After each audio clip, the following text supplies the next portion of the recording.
Hey babes, Angela here. Let's do a quick hair check.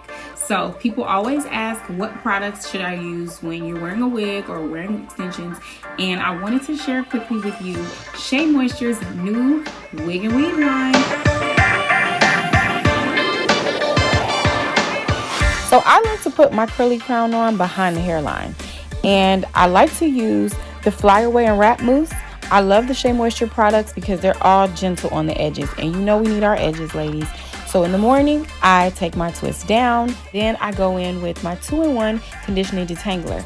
Now this is good for just taking away frizz, making sure that the curls are looking hydrated and popping. So then I'm going to use my Borage seed oil along with tea tree shine spray on my hair and the extensions. You guys, I highly recommend the SheaMoisture wig and weave collection.